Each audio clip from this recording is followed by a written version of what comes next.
Say.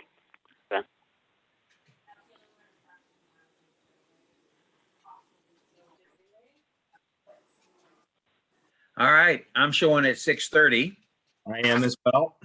All right, so I will call this meeting to order.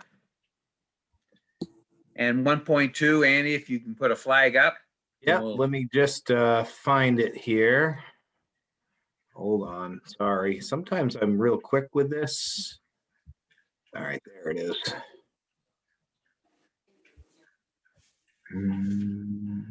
There it is. All right. All right, so if you'll all join me in the Pledge of Allegiance to our flag. I Sure. I pledge pledge allegiance allegiance to the to flag of the United States of America Of and America. to the republic for which it stands, one nation, under God, indivisible, with liberty and justice for all. Oh, Thank you. Do we have any agenda adjustments? I have none this evening. All right, so before we go on, I'd like to make a little announcement about the public comments and chats. So there will be a time when we open it up for public comments. That's for people who want to make comments about anything. It's the opportunity for non-board members to express their views as long as they don't attack anybody personally and don't get too outrageous. It's a place to go and address issues that you think either good or bad with the school system. In saying that as well, the chat, which has been open in the past, has gotten a little out of hand, going on for a majority of the board with a lot of comments that we wouldn't allow an open session on topics like that. And that chat is there so that when we get to the public comment period, it allows those people who want to use the chat to go and bring up a comment to do so instead of speaking. So that's the purpose of the chat. The chat will also be turned on if we have an agenda item. It has always been the practice, as long as I've been on the board, that the board allows the community members, once the board's done discussing a topic, if there's somebody that has something that they'd like to say on that particular motion that's under consideration or discussion item, to say that. It's not really a time for lots of back and forth, just like public comment. You make your comments, it's not a discussion time. If it needs to be discussed, then we request you get a hold of either the superintendent or myself and request that we put it on a future agenda. So there's probably only one thing on the agenda tonight where there might be somebody that would like to make some kind of comment after the board is done. And that might be with our discussion about restructuring. It's a carrying on of a discussion that we started over a year ago. Well, actually, we kind of started it maybe 10 or 12 years ago, maybe even longer, and it just keeps getting pushed back and pushed back. So as far as the other items on the agenda, I don't see that there would be a need to open it up. Certainly approval of the continuing education teachers, we want it, because any discussion about that would be personnel in nature, which is not appropriate for us to carry an open session. So that being said, the chat will be opened up shortly before we get to the public comments, or when we get there, so that you can put a comment in that you want addressed to the board. It's a comment that we should capture and read to get it into kind of the record as if you were actually standing. So I would prefer that if you can, you would unmute yourself and raise your hand, which you have that capability with one of the icons to raise your hand. You can be called upon and you can make your comments. The chat is kind of there in case somebody just has a problem with going and speaking.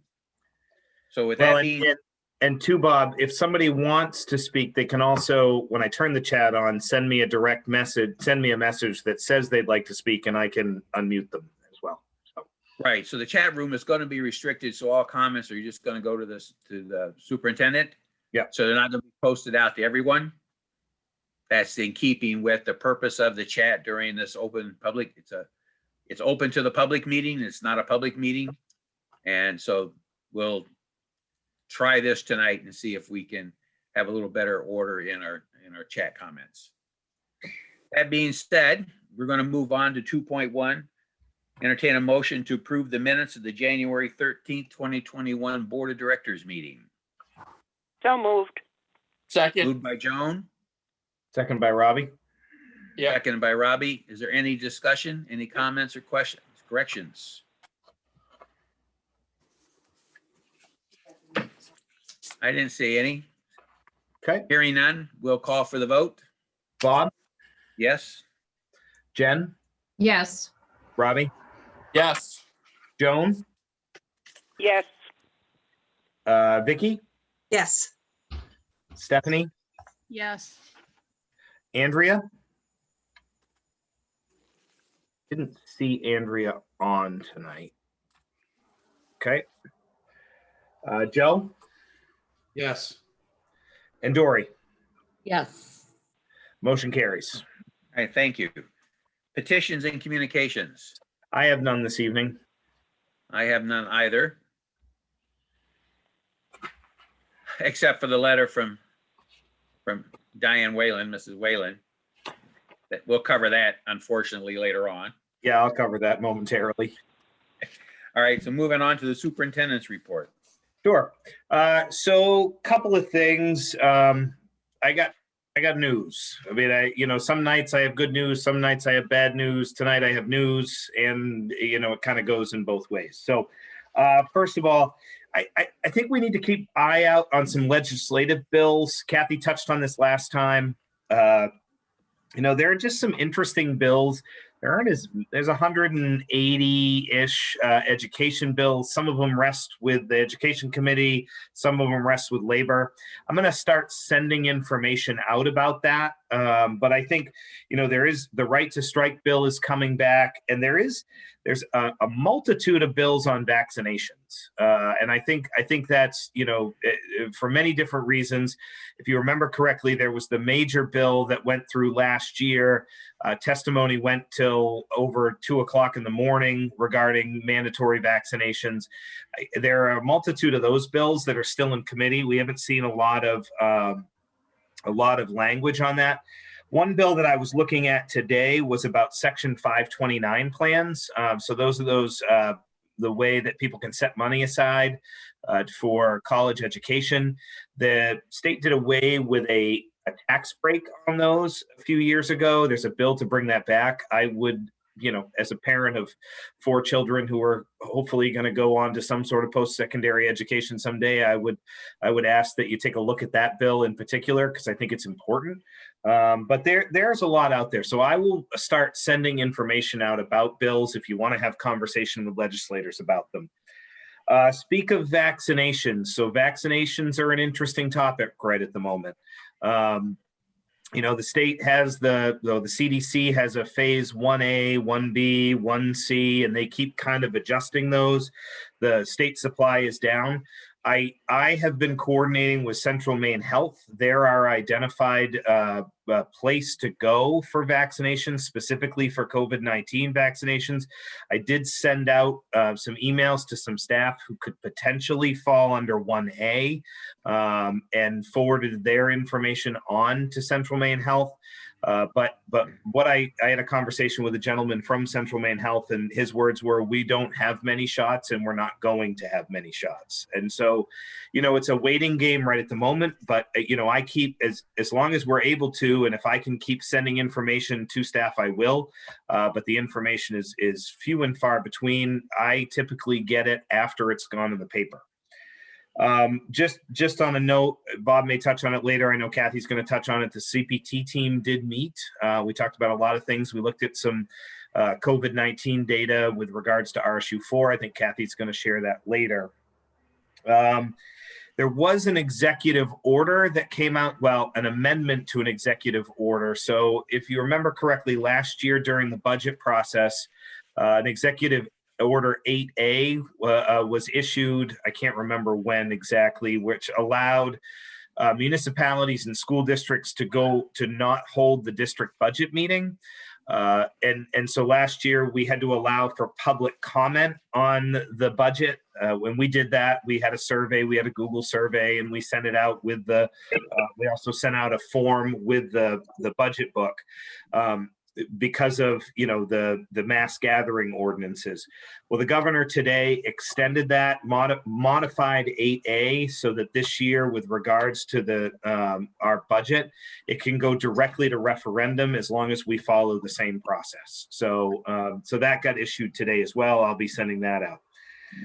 Lastly, so we have started working on the FY22 budget. So I will tell you, and I've said this before, I'll say it again, this is going to be the toughest budget year we've ever had. I believe it'll be the toughest budget year in the history of RSU 4. I can remember some time, and I haven't been around since the RSU formed. I think I came 2 years after or so, but there was a year where we had a pretty tough budget year. This one's going to be worse. I'll be quite candid. So that the first draft that we're working on, and we have not worked on this as an administrative team, so I don't want to get too deep into it. The budget itself looks to be up about $600,000. Okay. However, the ED 279 came out this week. The ED 279, as you know, is the state's way of telling us what we're going to get for general purpose aid. That currently is showing a loss in state funding of about $770,000. So when you couple those two things together, you're looking at around 1.3 million. So we've scheduled a administrative team meeting for next week. We're going to roll up our sleeves. We're going to get as creative as we can. I had prefaced this with, about a month ago, with the fact that we were down students, and where we lost on the 279 were obviously our enrollment. The big one was pre-K. Our pre-K enrollment typically runs around 80 to 90 students. This year we have 56 students in pre-K. We had a lot of families that, as Kathy, I don't know if Kathy coined the term or not, but took a red shirt year with regards to pre-K. So that hurt us. We got hurt on disadvantaged youth. There was our percentages were down there.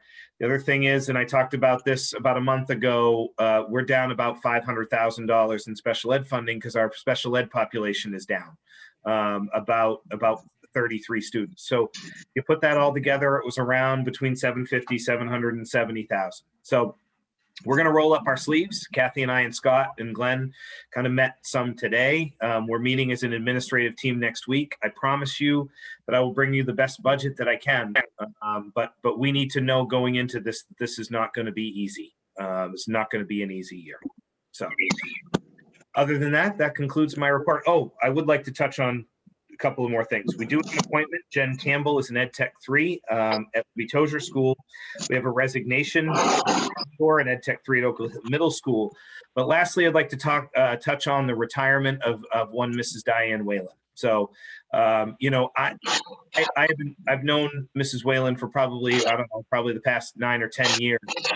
One of the finest educators I've ever known. She's given 40 years to education, 36 of which to the communities of Litchfield, Sabattis, and Wales. I really don't have words to think about the number of students, the number of staff that she's worked with. But I wanted to take a moment and thank her for her service to not only the communities in RSU4, but also to the profession of education. 40 years in any profession is just an amazing effort, and the amount of time and energy that she has put in to being a top-notch educator is there's nobody better. So Mrs. Whalen, from me to you, certainly thank you for what you've done for students and for your colleagues, for these communities, and for the profession as a whole. Thank you, Yeah, Mrs. Whalen. Mrs. Whalen, on behalf of the board, I know that the sentiments mirror that. Some of the board members have had students in your classes, might even be a board member that was in one of your classes. I'm not quite sure if that's the case or not. Well, my ex-wife was in her class. My daughter was in her class. But it's, Joe Fisher. oh, I think Joe said his wife was in one of your classes. Yes. Yeah, so, you're going to be missed. I know that your Flag Day ceremonies are a highlight for a lot of veterans. I hear about that in the veteran organizations that I belong to and attend their meetings. I've been able to only make a few because of my work requirements at that particular time of the year was such that I just could seldom ever get off, even for a few hours. I did attend 2 and they were absolutely wonderful, the ones I attended. So you're going to be missed, Flag Day aside, but all the other things that you've done and for what you've given the students that you have had above and beyond just education is going to be carried with them throughout their lives. And so I thank you on behalf of myself and on behalf of the board. I think a few board members have responded as I did to your email. Thank you and enjoy the rest of the year.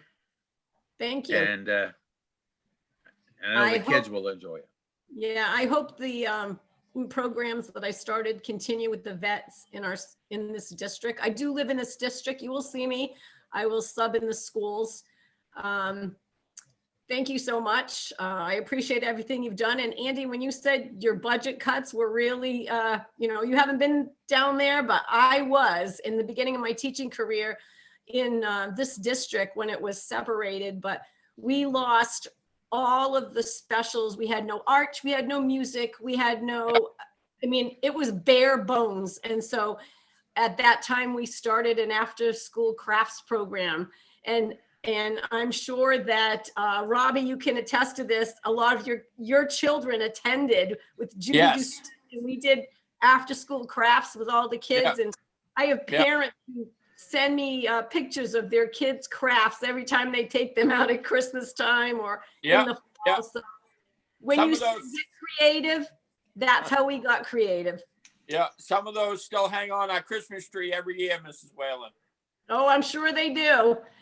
And just like Farm Day, that was when the school district cut all of the field trips. So I said, if you can't bring the kids to, these farms or whatever, we'll bring the farm to school. And that's what we did. We used to have it at Sabatis Primary, and all the farmers in our community would bring their animals to school.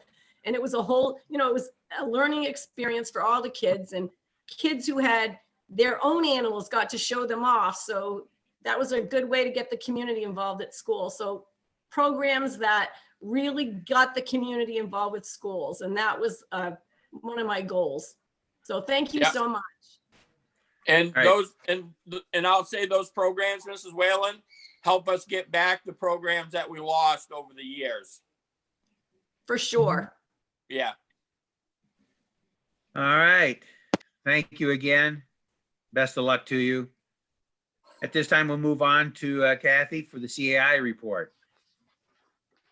Yes, thank you. As Andy alluded to, the CPT, the Collaborative Planning Team, has met again as we have been regularly meeting to continue to look at updates and to make any recommendations to our reopening plan. One of the things that I did do at the CPT team, and I would like to continue to do at the board meetings at the end of each month, is update you on our COVID-19 cases. So to date, we've had 32 positive COVID-19 cases between students and staff. And we've had 310 students and staff be considered close contacts.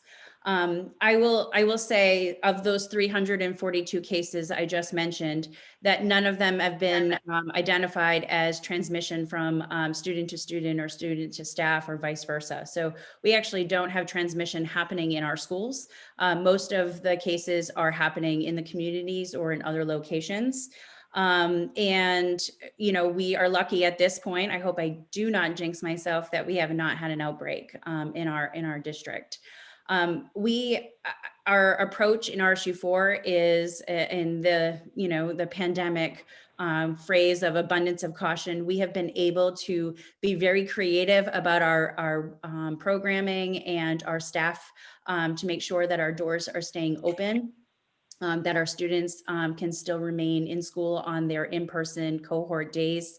But at the same time, when there is a question on staff or students, we are able to have them stay home. And I know tonight I've gotten 4 text messages from different staff asking questions. So it is a daily, nightly, weekend thing. And I really need to let you know that I really appreciate our nurses this year. They have taken on a huge role, handling, because of those 342, when we have a case, and we have 342 currently, those are a lot of phone calls. It's a lot of communications with DOE and CDC and follow-up. And it's not just one phone call, because we identify them, and then there's a follow-up phone call of when they're cleared to come back, and questions. And so it's a lot of time and energy on our nurses and our administrators. And this is above and beyond all of those things of daily responsibility. So not 342 cases, sorry, but of case that we have to open. So I just wanted to keep you updated on where we're at, and just to let you know that we're doing very well, even comparison to our county that we're in. In addition, we just are finishing up our winter benchmarking, and our teachers are being really creative. For me, data is very important. It tells a story, but at the same time, it's a snapshot to really inform our instruction. And this year, more than ever, we've had to be really creative about getting that snapshot on students so that we can better prepare our lessons. So we're not wasting our kids' time when they're in person. We want to make sure we maximize that short time that we do have, because we have only 62 in-person days, and it's different when they're on remote. So we want to make sure we maximize what those remote learning days look like as well. We'll share the results of the winter benchmark at the next board meeting. I will say we had a workshop day on Monday, and it was data diving, and our teachers did a great job of meeting together, looking at their data and making plans individually for students.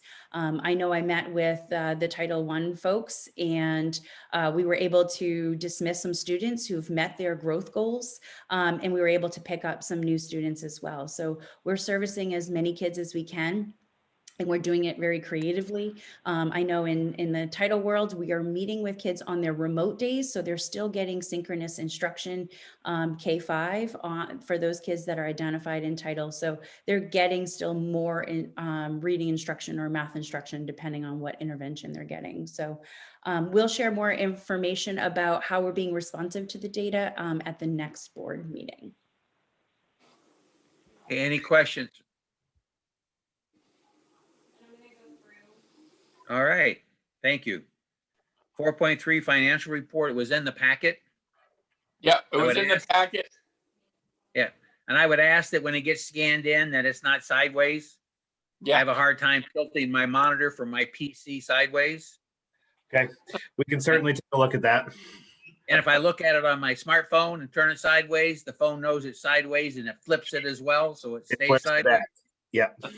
So it, Yep. my We head will. is, We'll but take we care of look that. like we're going to get a report later on. It looks like we're trucked along in fairly decent shape for this year. Yep. Okay, we don't have the administrative reports tonight. We had those all 2 weeks ago. Is our student rep on tonight? Didn't see Riley tonight. Riley, are you here? Marco, do you? I don't see him. Nope. I No, don't he's think not. I would imagine once a month for him, like the administrators, is probably sufficient as well, unless something comes up. Do we have a transportation and operations report? We had No. that goes along. Have any other reports? Not from me. I don't think there's anything else either. Okay, so at this time, we're going to go to comments from the floor.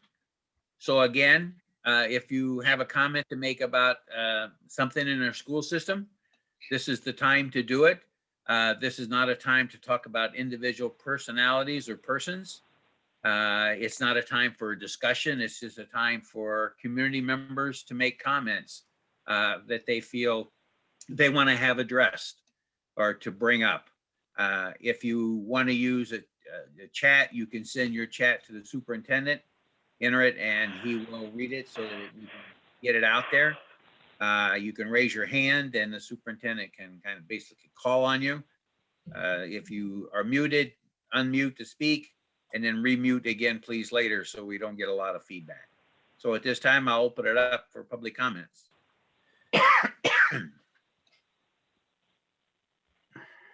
Give it a minute here. I do not have anything in the chat so far and no hands raised, but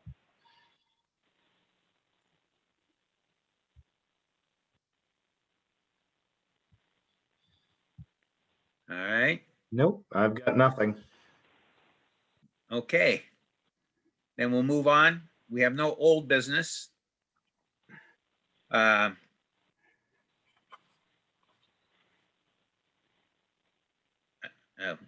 so we'll move to new business.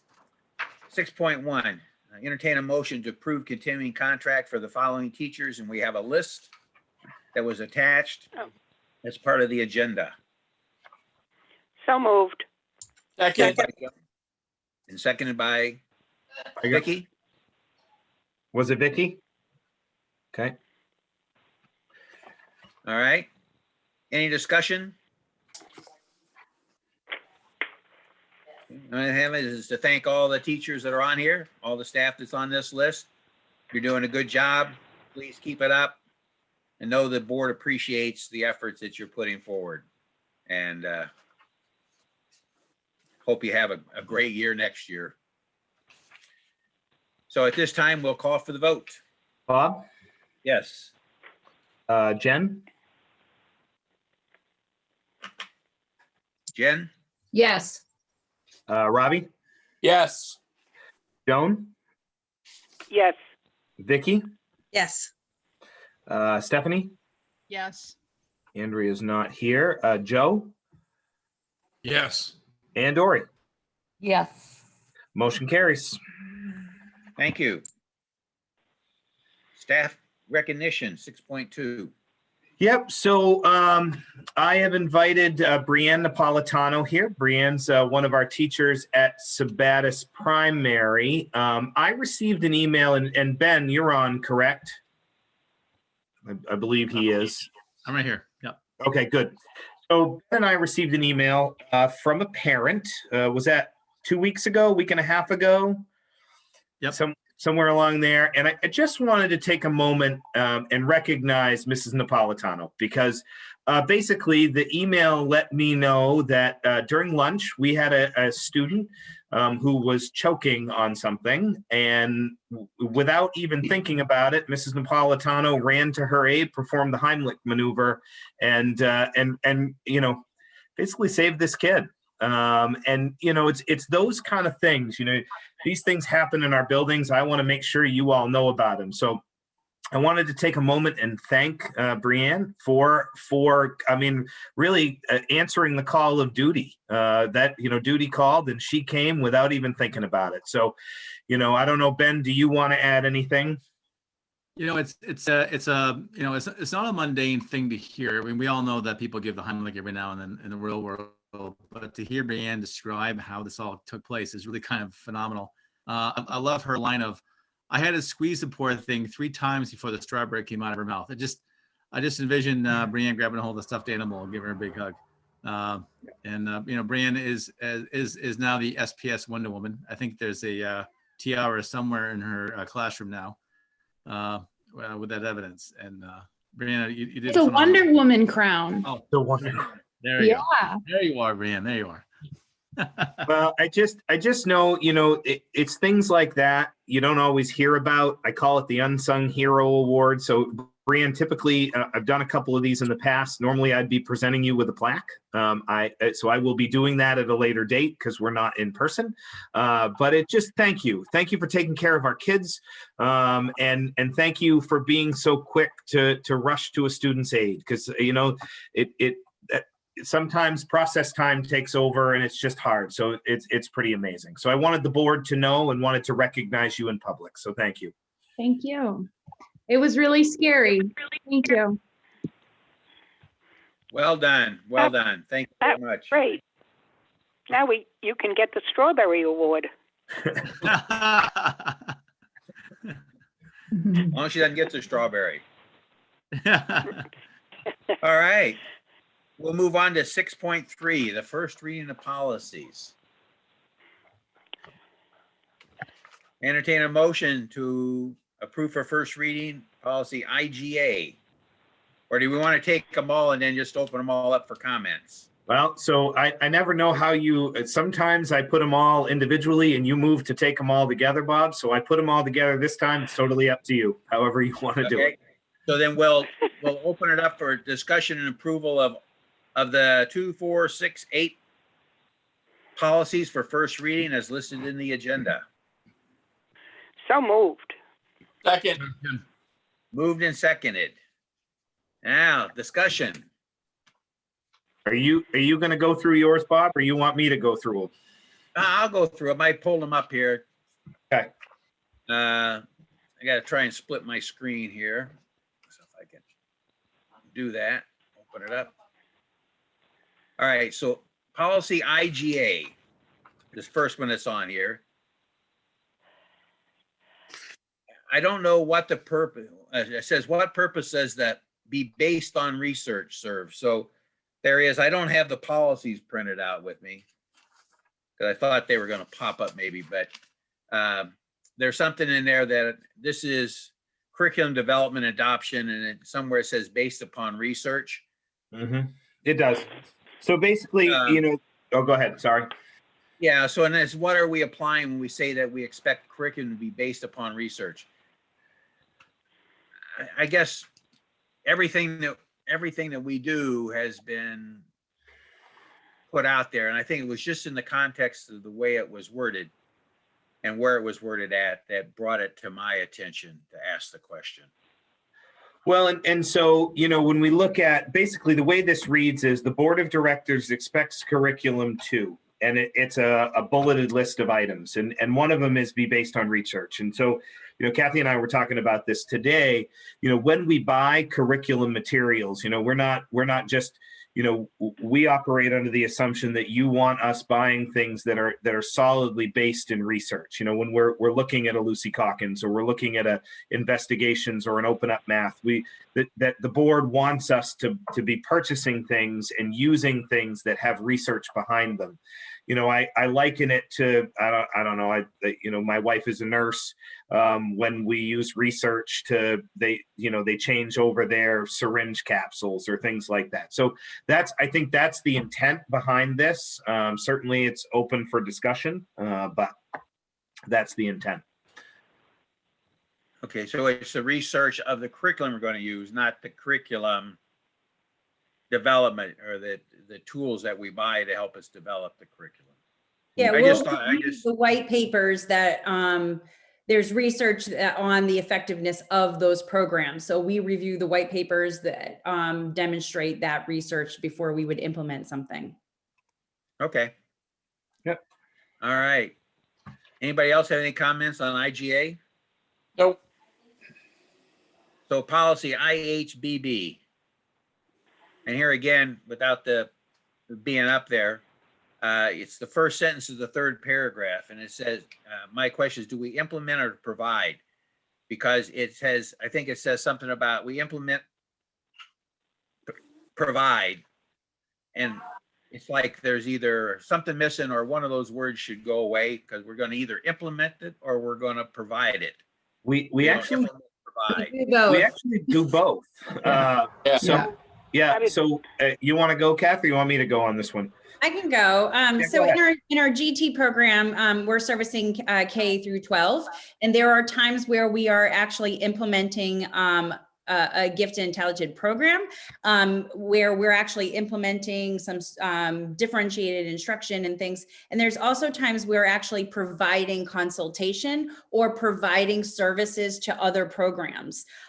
For example, our students get provided access to like virtual high school or a different type of programming that they would not get before. So our gifted and talented program is not that they're just going to get something, but sometimes we just provide services to get even scholarships for high school students. So it is an implement and provide, and it ties into our GT teacher being able to not only teach, but she also consults and provides. So does it say implement and provide, or implement Yes. or provide? And And So it says implement and provide. mhm. All right, I'll read that again, because I don't think I would have questioned it so much if it had an and in there. Because that would make sense. You would implement and then provide. So, and then I had a problem with the fourth paragraph, I guess, where we're going to be concerned about students who show that they can meet a higher level challenge, that we're going to worry about whether or not we put them into a class, a regular class that has that level of instruction, or we're going to, because it's a fourth grader, they can do 10th grade math. We're not going to put them in a 10th grade math class. We're going to set up a 10th grade instruction in a fourth grade classroom. I just, I'm concerned that we may have classes already in place where the student could be put for that challenge. It might not be someone in the same age group, but I don't think that is as important as getting them the instruction and not trying to set up another class or take the current instructor teacher's time away for that one particular gifted and talented student to give them that level of instruction when they have a whole class of students. So I was concerned that we're going to try and keep them within a narrow band of an age group, especially since, our goal was to kind of do away with grades anyway and put people on a continuum of where their education was and provide them what they needed for what they could handle. Well, I think so. Well, I think there's two things here. When we talk about grades, we're talking about cohorts of kids, right? So grades exist now really just so we can identify cohorts more than anything else. We have a continuum of learning. We work through a continuum of learning. The state requires us to have cohorts of kids. In most cases, and Kathy can talk about this, we have times where you're absolutely correct. We have an 8th grader that's ready for algebra. We may bring them up to the high school, or we may be able to provide that instruction right where they're at. It's really about individualizing for the student. I don't know if you want to expand, Kathy. Yeah, I think the purpose of this is for parents to not think that their child is a 3rd grader is going to be put in with a 7th grader, but we do, kind of cohort the students. We do cluster grouping when we do placement as much as possible, as well as like 3-5 could be working together. So, during remote learning, we might have groupings that are aged, but we're just not putting a 3rd grader in high school or a 3rd grader and 8th grader together because they're just socially going to be reading different types of text. And we just wanted to make sure that they understood that they will be with like peers, socially and emotionally. Yeah, so that's the issue I have, is keeping them within like peers. If it's a 3rd grader that's ready for 7th grade topic, they should be reading the same book that the 7th grader is. If that's their challenge, if that's where they're ready, then they should be getting 7th grade material. And to put them in there for a class just for that subject, it's not like you're putting them into a grade of 13-year-olds or 12-year-olds, whatever 7th grade is, I guess 12 typically. Well, you're not going to put them in there forever, but they just go there for that class. Now, I'm not all excited about taking students and transporting them around the school district to get them into a class. And maybe that will be addressed when we can do a little better restructuring within the district to get groups of students to do that. But if they need 7th grade material, they ought to get that material in a 7th grade classroom where they're going to hear all the discussion from other 7th graders about that particular topic, instead of by themselves with a bunch of 3rd and 4th graders. So, so that's my comment. It's just out there. It's my comment. So I don't know if anybody else has any items on the gifted and talented IHBB. I know that it has changed immensely since my kids were serviced through GT. In particular, my younger child all the way through. And I can speak to Bob what you're talking about, because when she was in second grade, she was incredibly frustrated and developed some anger sorts of things because she was so bright that she literally spent all of her time teaching her peers within the class, until I pushed and pushed to get her tested. And then she started having the higher level math and reading. But it's not structured that way anymore. I think GT in some ways to address small groups of like skilled individuals in a peer group was very helpful.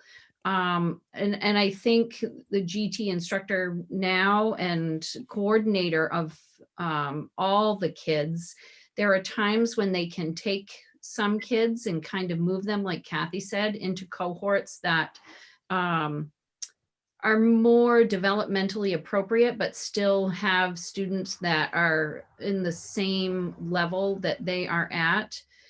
The other challenge was always math. It was always math for both my kids. They excelled. One of them got math instruction right at the middle school. The next one had to go to the high school as I'm thinking a seventh grader. So she was in a class with, sophomores, freshmen, sophomore, juniors doing that. But at the same time, she only went for that. So I think it's a careful assessment of what's best going to meet the needs of the students and looking at them developmentally as well. And I think overall, in my experience, my kids' needs were relatively met. It's again part of just being a parent and advocating and checking in as well. But I do know that the school was incredibly receptive to really trying to meet those students' needs, because those needs are just as important as the other end of the spectrum. And so, I think given the structure of how GT works now, it's a challenge, but in other respects, it probably better meets the needs of the students because it seems to be a little broader in terms of what the offerings are too. Well, and I would say too, with regards to, and just education in general, we've become far more individualized on what we do for kids. So, yeah. We differentiate. When I first started in education, the word differentiation was a thing. We're really kind of just talking about it. It now happens on a daily basis in any classroom. Yeah. In every classroom. I walk into any classroom. I mean, we've got a bunch of staff here, but we talk about, you got different levels, you address those on that continuum of learning, and it's become what we do. The idea of a grade level is really about a cohort of kids. It's not about a continuum of learning. It's two very separate things at this point. And there are some things that we talk about being a third grade standard. The reality is we have some kids that meet a standard in first grade and others that meet it in sixth grade. It just depends on where the needs of the students are at. We have to cohort them somehow because the state requires it. But at the end of the day, when a student graduates, it's really about meeting the continuum of learning. So the philosophy of GT is evolving, and there are some legislative bills even in this session that are, you have a camp that says we shouldn't have GT programs at all, and it should just be teachers differentiating. And then you have a push right now to get rid of the label gifted and talented and just call it talent development. So, I'll keep you updated because that might affect this policy as well. But certainly, we are, I think, providing GT services in a much better way than the last couple of years. Okay. So we'll move on to policy IHBEA. My only comment there is we mentioned the LAU plan twice, but we never identify what the LAU. Well, so LAU is a person, actually. So it's like the one time in education that it's not an acronym. So this LAU is actually Lau, is a person. It was brought out of a court case in 1974 that established the need. So there actually is no acronym for it. It was Lao versus Board of Education, and I can't remember where. But that's how this was established. So there is no acronym here. Okay. So I'm just thinking then with that, how would we get across, I guess? I mean, Lao plan does I could sell- stand I for could cite- something. I could cite the court case if you'd like.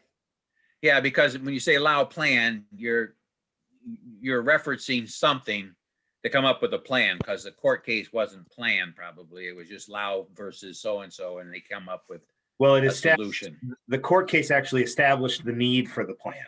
Yeah, Of how you were going to establish, how you were going to service English language learners. okay. Yeah. All right. Any other comments on IHBEA? Okay, policy IK, student achievement evaluation and of student achievement. I've got my policies out of order here.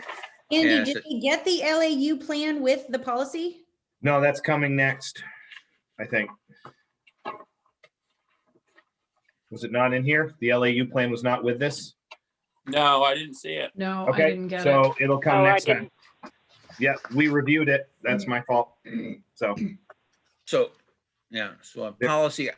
policy IK, student achievement evaluation of student achievement. Isn't that student evaluation of student achievement? How can you do student achievement of student achievement? it's student achievement of and / evaluation of student achievement. Right. Right. So how you do student achievement of student achievement, because the / doesn't mean that they have to be put together. It's kind of like achievement evaluation of student achievement. So I don't know how you do student achievement of student achievement. Well, But- what the policy is saying is that we address student achievement and then we evaluate the things that we use to assess student achievement. So then it's evaluation of student achievement. Well, we're assessing it and evaluating it. Okay, well, it doesn't say assessment here, but assessment, you would assess it to get to. Okay, that being said, I had, my comment was be required for or federal and or state reporting purposes in the last paragraph on the first page, Yeah, that think or needed to come out. right? Before- Okay, Yeah, right. And then I had, why don't we take out the names of the other nationally normed tests and say we may administer other nationally normed tests, and then don't name them? Because anytime we want to change one of them, you need to revise the policy. So it's Well, and kind of so- like, we don't put Andy Carlton, Mr. Carlton into the policy, we say superintendent. right. So in this case, when it comes to this policy, and you had mentioned this on a couple other policies, Bob, you know, when we start talking policy, especially when we start talking about people who opt out of things, we need to be able to reference what those are. So like in this, that's why they add the et cetera to the policy. So school unit may administer other nationally normed standardized achievements tests such as, not saying that we do, that it's just giving an example of what those might be. Because if I'm talking to a parent in RSU 4, if I say, well, you know, we administer nationally normed standard achievement tests, they're going to look at me and go, well, what are those? This And they gives can, us- they can be different each year though. Well, they could. This isn't saying that these are set in stone. These are just giving examples of ones we might give. Right, so since, that's my point. They're an example. If we didn't use any of them, you'd almost have to not put it in there, but it's just my comments. Yeah. You know? And the other one I think you took care of is you filled in the blank on the second page. Oh, the blank, yeah, that was the wrong one that went out. That's gone now. So, Yeah. Yep. And if you could take the large caps, the line going all the way across, it's like a new section. It's at the bottom of the first page. Just, it's kind of as a straggler there. Just move it down so it's on the top of the section. It's all on one page. it did. I did. Yeah. Okay. Yep. All right. Anybody else have any comments on IK? Hearing done. Policy IKE, promotion, retention, and acceleration of students. So my comment was to remove this one from consideration until it can be written to reflect our belief that grade levels are a thing of the past and we're using a continuum of learning to advance in each subject matter and not grade promotion. So you like to go in our grades are cohorts because the state says we have to have cohorts. Cohort could be students who started school in 2019. You know, instead of moving the cohort along each year. I don't know, but I find that we keep going back to using the terms and what appears to the philosophy of the grades. Everybody's going to go through grade pre-K or K through 12, and you're going to step and you get advanced from grade 4 to grade 5, and you get to grade 5 curriculum, and you go from 5 to 6 and get grade 6 curriculum. I know that's not what we're doing, but some of these policies that are written like this here kind of lead one to think that's the case. So, you know, we might have a lot of students that didn't do real well because of the remote learning. Are we going to keep them back in a grade? Probably not, because we can teach them the subjects that they need no matter what grade we say they're in. So, But we, we might need to. I mean, that's the reality, depending on, you know, we talked about it during GT. You brought it up during GT. You know, if a kid's ready for 7th grade, we move them to 7th grade. Well, we may have a kid who we need to keep in 5th grade because they're not ready to move up. Do you see where I'm going with that? That road. No, that's wrong. That's wrong. That is not what the example. It was not the philosophy when we went to the individual customized learning and the continuum of language. You know, the grades were going to just kind of disappear because students were going to be given different subjects at different levels, and that's what they were going to go. Absolutely. So to keep a student back and say you're being kept back in 4th grade, all right, because you didn't master all that stuff. If we didn't have a 4th grade, this is where they are in subjects. So in math, they're at this particular point in their continuum. In English, language arts, they're here. You know, and science, they're here. So that's part of the problem of the grades, because you're going to keep them in a classroom where people haven't been exposed to it before. But somewhere that curriculum has to be housed as well. And sometimes it's housed in different places depending on where it is. So the grade aside, you know, we may have a student who's not ready for 8th grade material, you know, at 8th grade, or the continuum at where a typical 14-year-old may be. That has to be housed somewhere. There has to be an educator ready to teach that. It might be in 4th grade, it might be in 6th grade, it might be in 8th grade, you know what I mean? Depending on where that cohort lies, depending on where that group of kids are. So I understand what you're saying, Bob. I think we're saying the same thing, but it doesn't all exist in one place. That's the thing. Well, it becomes more difficult when it's a building level change. Absolutely. Right. Yeah. But if it's not a building level change, they just go from class to class, even in the lower grades, to get to the instruction that they're ready to receive. Okay, Yeah, so that I look ahead, at John. this as a roadmap. The promotion, retention, and acceleration of students as a roadmap, something that you can use as a guide, parents and teachers. So I would not be too quick to get rid of this, because at this time we have nothing to replace it, and it does provide everyone with a picture of where these students are, all the students, whether they need a little extra help or they need to be in a different class.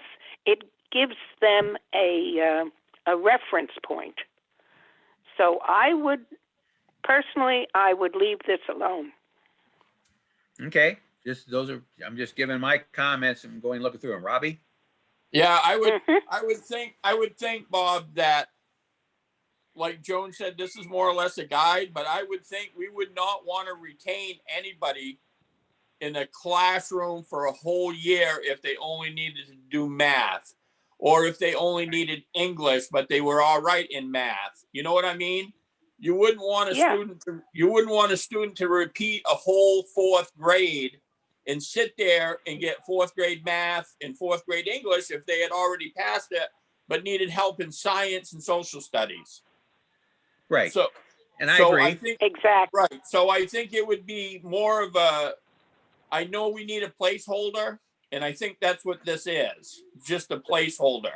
It also gives the ability. You think about a year like this when we've got 100 and something students who have not attended our buildings right this year that typically do. We don't know where they are. So we need to give this policy also gives our building administrators the ability and the latitude to place students where they need to be for their where their learning is at that time, rather than just move them to seventh grade because we have to, regardless of grades, moving on because we're just moving on. It gives our administrators the ability to put kids where they need to be. And that's the whole right. goal. Right. And we may find next year when we open up, am I right to say, Kathy, we're going to have a mixture of cohorts in everything. Well, I have a plan, but yeah, so right now we have 125 homeschool friends, and about 70% of those will come back. Right. We are planning on screening and opening and trying to do Yes. early registration and do screening. We normally screen pre-KK, but we are looking at screening pre-K through 7. And to really identify where students are if we have not seen them. And I think this policy helps us, again, have those conversations about, we have some parents who are going to be asking for retention, and we also are going to have parents that are going to be asking for promotion for social things. And this will just help our administrators be able to have those conversations. Because I would Yes, it assume will.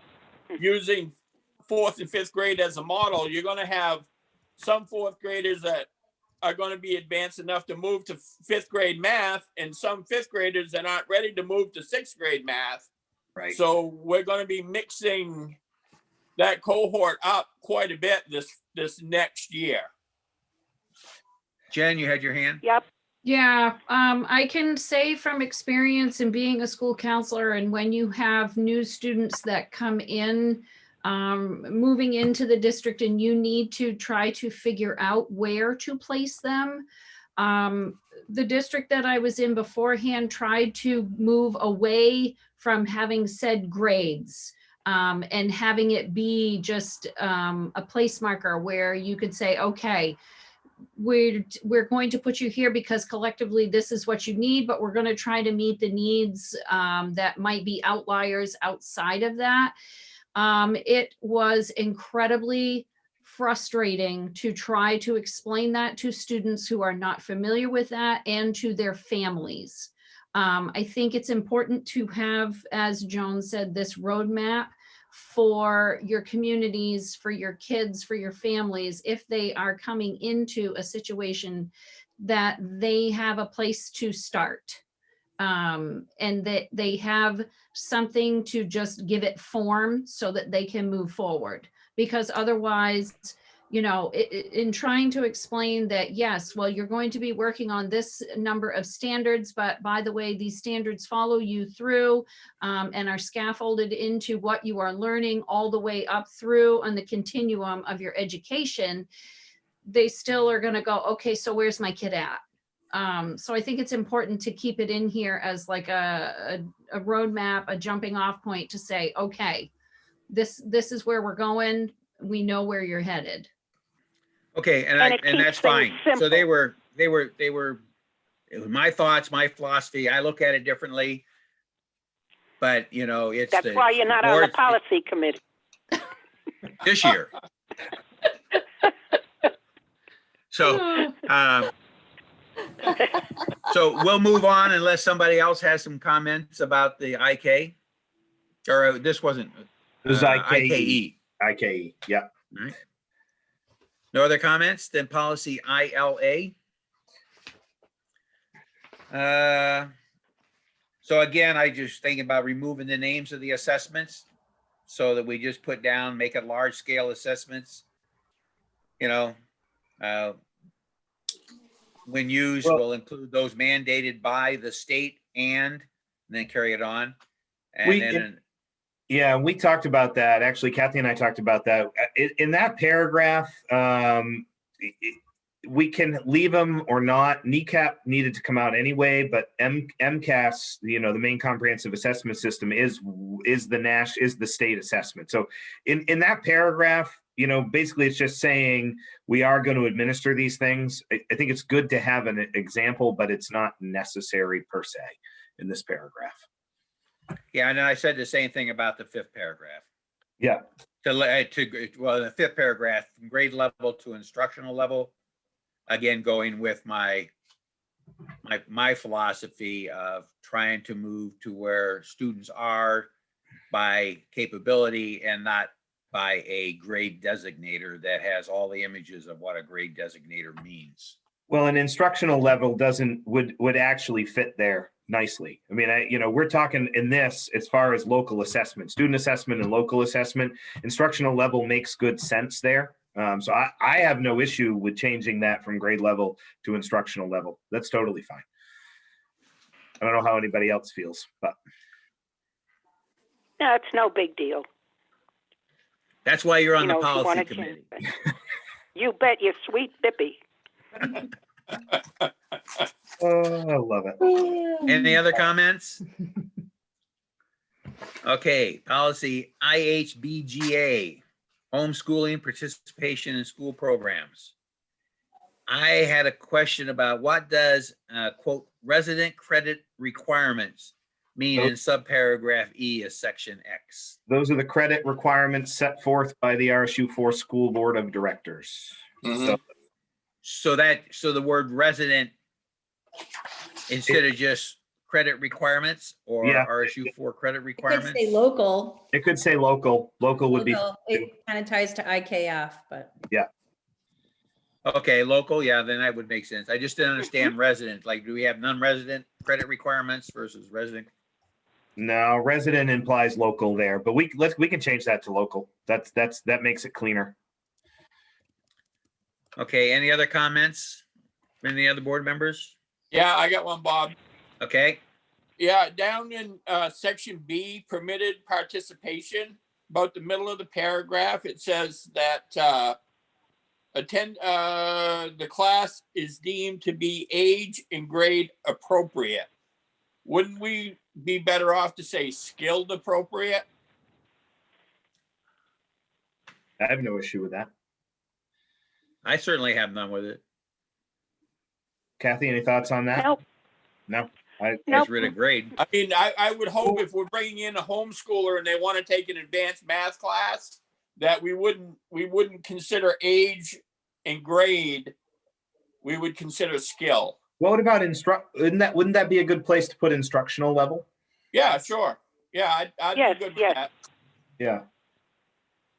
All right. I will redraft that. Yep. Okay. Any other comments? See, and then we'll move on to policy IHBG, homeschooling. I had paragraph A within 10 days. It's the law. And then I forget exactly, since I don't have the policy in front of me when I.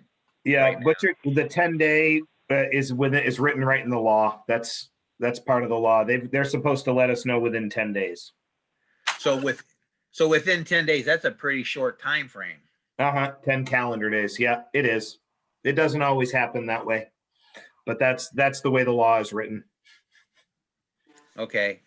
Yeah. And then in paragraph D, what does the word concludes Mean mean here? So somehow there's what we need to do. If you go into that paragraph, we actually need to delete Educational Rights and Privacy Act is confidential. What that should read is copies of any information filed under 20-A MRSA 5001, all that, must be maintained by the student's parent and guardian until the home instruction program concludes.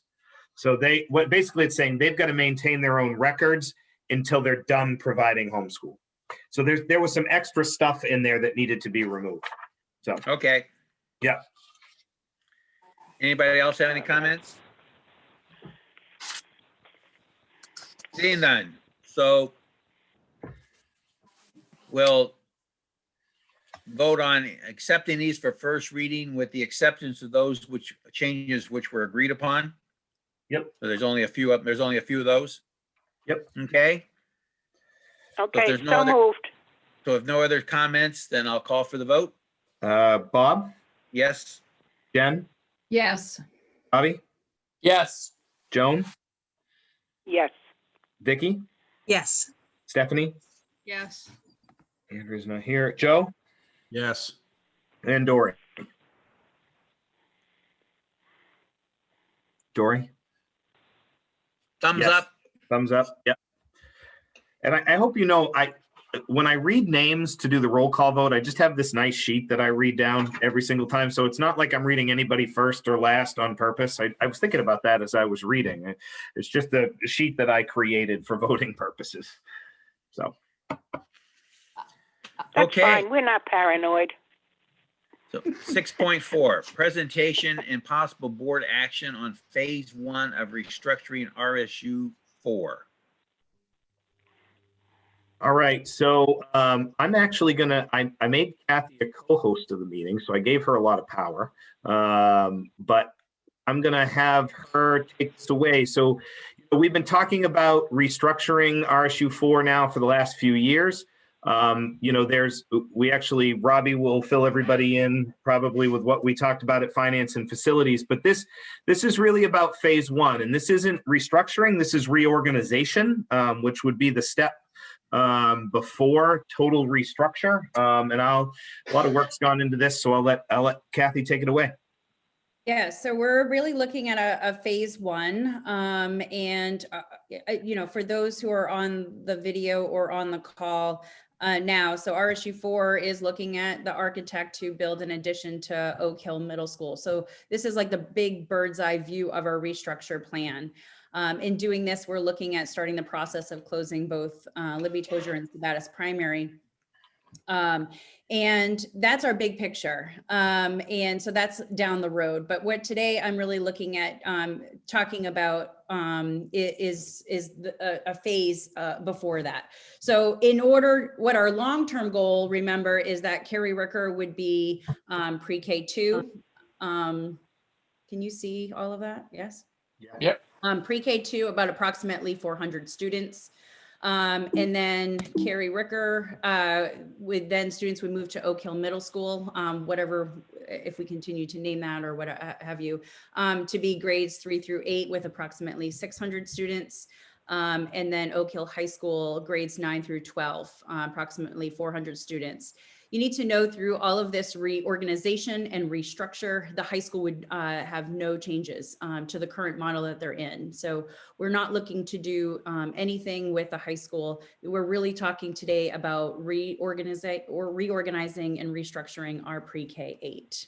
And then obviously closing these two. So talking about reorganizational plan, I think I've been talking about an idea for about 5 years now. And through this COVID plan and looking at our data and the needs of our students, it felt like this is the time. And when we're looking at our resources, looking at our students, looking at our staff, it really makes sense that this would be the right move for us for the school year 21-22. I'm proposing today that we make Libby Tozier School a pre-KK building with approximately 200 students. Max, we have 90 students max in the pre-K programs, and kindergarten. Right now our numbers are a little low in our pre-K, so I'm not quite sure we'll be at that 200, but we will see. Sabattis Primary School, proposing that it becomes the 1-2. Again, that would be approximately 200 students. There's always questions about how do we decide where pre-KK and 1-2 would go. By fire marshal law, our kindergarten students and pre-K students cannot be on a second floor. So Sabattis Primary makes a wonderful classroom for 1 and 2, plus the number of classes that we need for each building. We're proposing that Carrie Rickard School would be a 3-4, housing about approximately 200 students, thus moving our 5th graders up to the middle school to get ready for the restructuring.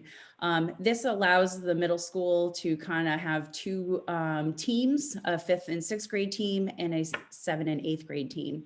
When looking at our data, we've noticed that there's a big gap in our students, and we just figure we can start bridging them by making those teams, and we can actually do some better programming.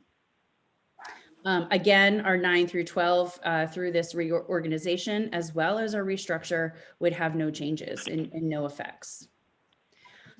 So the question is, what is the building structures of these phases, right? So for us, in terms of, we would be moving 4 classrooms moving out 1st and 2nd grade from LTS to SPS, and we'd be moving some classrooms of pre-KK students or staff to Libby Tozier. Carrie Rickard would technically have no changes in the building. We would be moving 5th grade out. But we have we have enough furniture at Oak Hill Middle School that we would just be moving our staff supplies, not necessarily furniture and other things at Oak Hill Middle School. And again, no changes to 9 through 12. Having said all of these things, you need to know that these changes would be allowing us to reutilize all the staff that we currently have. There's no additions here. As well as there's no monetary commitments. This will cost nothing except for paying the stipends of our staff to move, for those who have to move by this reorganization. So the biggest question is, why now? For most of our students that are homeschool, they're not in our buildings, and we have 70% of the 125 students who would be coming back to us are not connected to a school. We also have about 180 students that are cohort D that are fully remote, and their only connection to school right now is through a screen, and they're connected to people, they're not connected to buildings. So that's a significant amount of kids that are actually not walking into our schools on a day-to-day basis. And so this move would not be that much of a change. But as I've kind of used the pandemic perks, there are a lot of pandemic perks that we can kind of think about. That would be one, that they're connected to people, they're not connected to our buildings. But by moving and shaking our district to group our grade levels together, there's definitely lots of perks. And this is all about our vision. Our vision is about inspiring all our learners to achieve future success. And we know that this year has been a challenge with the COVID pandemic, and we've had some academic challenges, and we are not sure what the instructional levels will look like for next year. So we need some flexibility. And when I'm looking at having an incoming 2nd grader, it is much easier to put a kid in a placement when I have 5 classrooms versus only having 2. And so that would be a big benefit for grouping our students going forward in this upcoming year. So what are some of the pros and cons to this? And, there are always going to be cons in any change, and it's going to be stressful. But we will say that the pros at this point outweigh the cons in this plan. So we've been talking for years about getting grade levels all in one building. In terms of our students, again, there's more flexibility in student placement that allows us to be really responsive to our student needs. Because we are grouping our kids together, our class sizes will be smaller. So instead of 20 to 25 students in a classroom, there'll be about 15 to 20. And that is one thing I think I had heard in the last 2 weeks that I've been in buildings. Parents and ed techs and staff have all said that smaller class sizes have really made an impact this year, and we'd like to continue that. Well, and I would just echo what Kathy said there with regards to, we've held quite a few Zooms with the community. We hear every time about our class sizes. And this would allow us to address some of that for sure. Benefits for staff in terms of professional development, they're all getting the same message and allowing the same educational experience for our students, but also the same PD for our staff, which makes the next step of going into that restructuring a lot easier because our staff will have already worked together. And so when they're ready for the big restructure that they're just now physically moving their classroom, but they've already bonded, they already have their team of educators around them. Another big one is we currently have an essentials class in second grade in 9 through 12, and Ben throughout the years has dabbled with different variations of essentials class. This would allow us to have an essentials class K through 12 next year. And ultimately, when, we're talking about, Robbie kind of hit the nail on the head. When you have a student that is not quite meeting the standard in one area, but it might be in the other, this allows our essentials program where we can really utilize our resources, provide a smaller class size, and get some differentiated instruction for those students who are not quite at the instructional level that they need to be. So it's a perfect RTI classroom. And so being able to provide that will help in the long run. Again, it would help our staff get ready for the transition, and there's no additional cost to the RSU. Some admin cons would be that the admin are responsible for different grade spans than they were before. Our parents and students will be going to different buildings. And there are some students, like our first graders at Libby Tozier, would have the most transitions because next year they would be going to SPS, and the following year they'd be going to Carey Ricker. So in terms of that cohort of students, they would have the biggest impact of these changes. Obviously, the phase 2 process would be the restructuring. So the phase 1 is reorganization. Phase 2 is the restructure, and it would be closing. And when that is, that's facilities and committee, but Libby Tozier and Sebas would be closing. Carey Ricker would be pre-K 2, Oak Hill Middle, moving grades 3 and 4 up. And again, the high school, no changes. So that is a bird's eye view of our plan. And I'd like just to add, Kathy talked about the fact that we've been talking about this for quite some time. I think I remember the first conversation Kathy and I had about it was in the conference room at Libby Tozier. We were talking about this. One of the things that I've watched in other school districts, we've been talking about restructuring in RSU 4 since I got here. We're closer now than we ever have been. But one of the things I've seen in other school districts is when they build a new building and they bring buildings together and they just rip the Band-Aid off all at once, it doesn't go very well. It's very difficult. Bringing all these new staff in together into a new building to learn new routines in a new building where they haven't worked together before, it's pretty much a struggle. I think, I look at, I've heard some things about, building the new building in Lewiston, or, where I live, some new buildings, things like that, where it's just been hard because you brought staff. Not only are you in a new building, but you brought staff together that have never truly worked together under one roof before. And I think it allows us the flexibility to get people the opportunity to build relationships and provide better academic instruction for our kids. Again, Kathy and I have been talking about this for a long time, and to me, while I know it may seem a little bit overwhelming with where we're headed, this is a step from my perspective in the right direction. So any questions or comments? No, it's just a lot to absorb.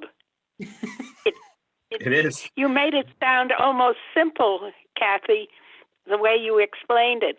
But when you look at it, there is a lot to take in. Oh, and I'm sure, there's a lot of staff on here that are absorbing it as well. And we do have kind of a rollout plan.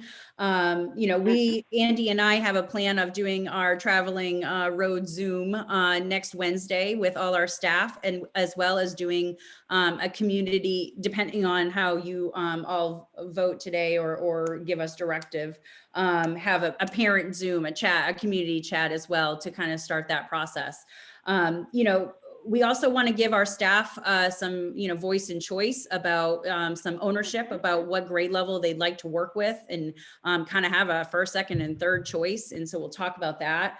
Obviously staying within certification and such.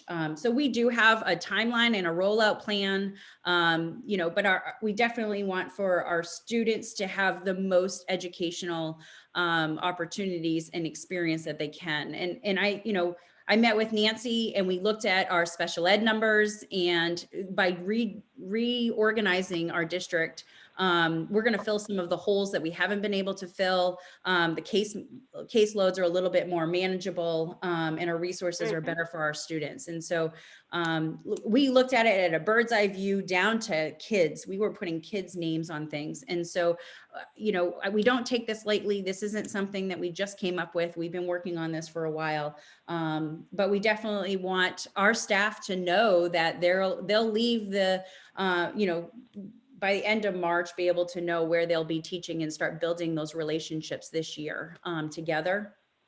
And make a plan for our students going forward.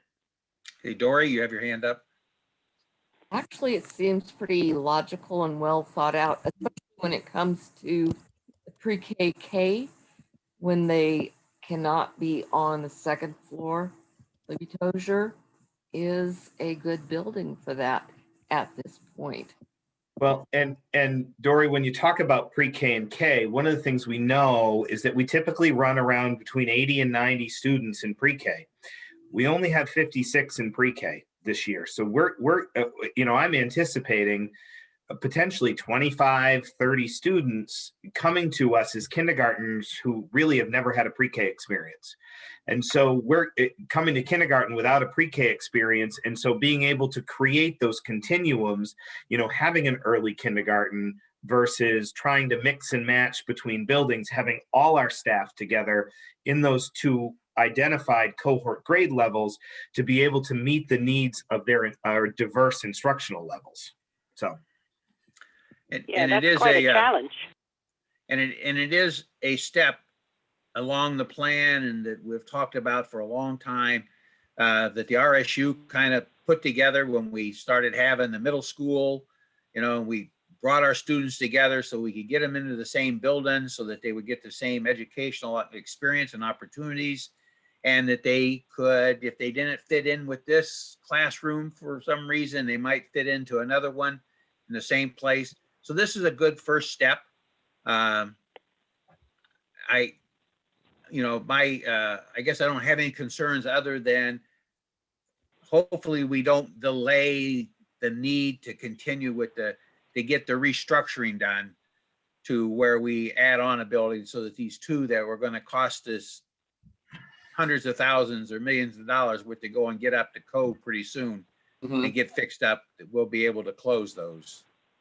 They're fine buildings, but not for an education anymore. And I think Robbie will talk about that after, because we talked at length that was on the agenda for finance and facilities tonight. But no, I would agree with you, Bob. I wouldn't want this plan to delay. This is phase one.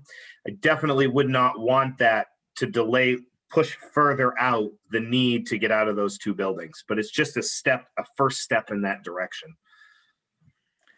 Hey, any other board members have comments?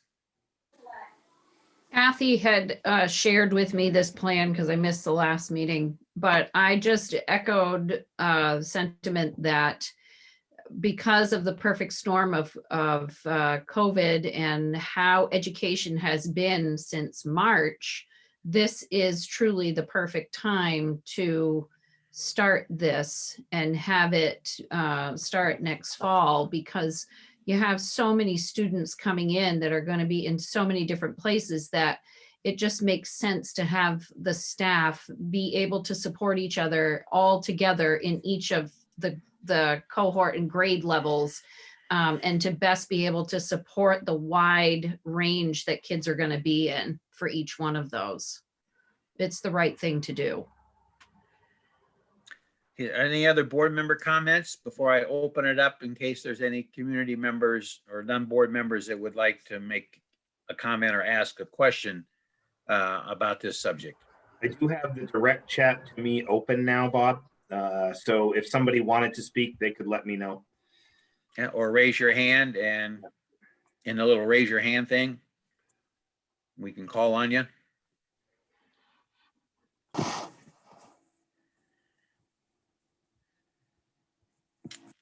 don't have anything. Seeing none? All right, so then we'll move on to the second half of this, is that there was a possible board action. Yep. So we need a motion to move forward with phase 1 of reorganization. So we need a motion, a second, and a vote. I'll make a motion to move forward with phase 1 of the reorganization. I'll second. And For the- I'll second that. I So think it's been moved and seconded, Robbie and Joe. I would just, I think probably we should amend that emotion, move forward to implement in the 21-22 school year. Just so we have it be very clear. Would you agree, Bob? I would agree. Yeah, second. so, all right, so the motion with Robbie amended it, and took that in and added that change, and Joe seconded the change. Okay. Comments? So mine is the need to do it tonight, Vice, in a couple of weeks, when it would be on as an agenda item to vote on it at that time. I know you want to go to the staff. I got a sense here that the board is going to approve it. I just haven't seen anybody that disagreed. I don't know that it's, I have no problem voting for it. I just throw it out there in case we feel that the item that we had on the agenda raise cause for some people to say, we really didn't know that you were talking about this. So I'm not hearing anybody echoing those sentiments. So in that case, we have a motion and second to move forward with the phase 1 for the 2021-2022 school year. No further discussion. We'll call for the vote. Bob, Yes. Jen, Yes. Robbie, Yes. Joan, Yes. Vicky, Yes. Stephanie. Yes. Andrea's not here. Joe Yes. and Dory. Yes. Motion carries. So I think it's important to note too that this will ramp up. We were talking about this at Finance and Facilities, but this will ramp up the PR campaign. Kathy and I will start a traveling road show. Well, road Zoom, I guess. We used to do traveling road shows. Now we do road Zooms. But I touched on it last time. We will have a restructuring RSU 4 webpage that is going live. This presentation will go in there. We'll schedule community meetings. It's time for that. It's time for us to start that public relations campaign and start opening ourselves up to questions, answers, things like that. So certainly that will be beginning next month, along with budget as well. Okay, is there something going to go out fairly soon as the word spreads from people who are on here tonight about this? Yep. So Yes. There'll be something put out there pretty soon so that the real information will get out, because while I have no doubt everybody's going to put out what they heard exactly, as it goes from one person to another, it will change. And that way we get something out there as soon as possible so that phase 1 is well spelled out to the public. Yep. So Kathy's presentation will go up on the website. We'll link the social media sites, and that was when we'll also put out the fact that Kathy and I have already coordinated calendars. I think we're doing February 3rd for our traveling Zoom. So we'll get it put out on website and social media outlets as well. All right, very good. So move on to committee report, Finance and Facilities Committee. Yes, Bob, thank you. The Finance Facilities Committee met tonight. I'll go over finance first. We've received 51.57% of the anticipated revenues. And year to date, we've expended 47.72% of the budget. So we're in pretty good shape there. We're on par with everything. Andy talked to you about the budget process starting and, where we'll be ending up there. And Scott's going to have a pretty good number for us in a few weeks about anticipated revenue that we might have left for this year. So that's going along great. Any questions on those? None? We'll go into facilities. We talked about the school restructuring, which you heard, and the timeline for restructuring. We also are going to start scheduling architect meetings in the near future. We have recommended list of priorities that we would like to address in the addition, and we'll be discussing those with the architect, and we'll be getting back. I would assume, Andy, probably next month. Next month. Those. Yep. Yeah. We'll be in touch with those next month. One of the things that we did, and this, this was a good call on Robbie's part. Robbie brought this up. We're going to give the architect what it is we're looking for. We're not, when you say to an architect, "Oh, we need a building, an addition for 300 students," you could end up with something unbelievable. But we've got a pretty good list of the things that we want and the things that we need, and so we'll start that process next month. Is that going to come to the board for review before we lock it into the architect? Yes. Yes. It has to. In case there's some other feedback. Right. Yep. Absolutely. Super. Yeah. And we discussed the middle school construction needs, which I just talked about. And the update on the Libby-Toja pumps that we had problems with. Siemens is going to cover that underneath our comprehensive maintenance contract. So we met a couple weeks ago with them, discussed the issues, and they're going to pick that up underneath the comprehensive contract.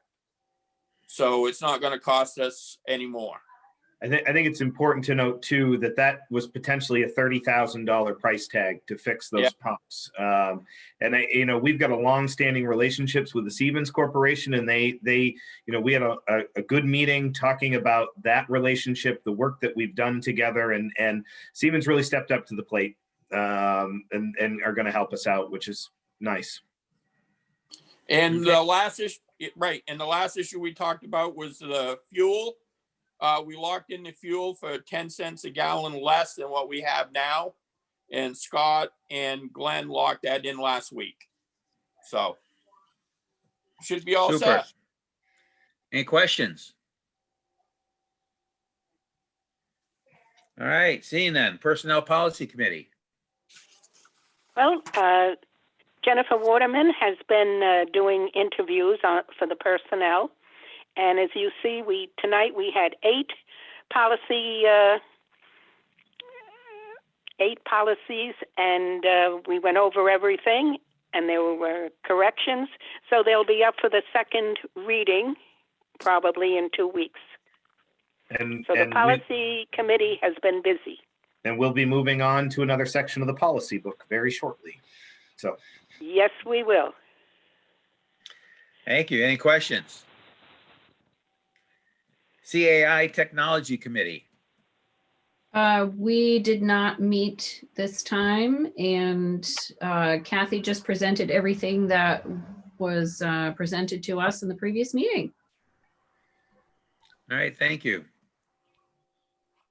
Board member comments?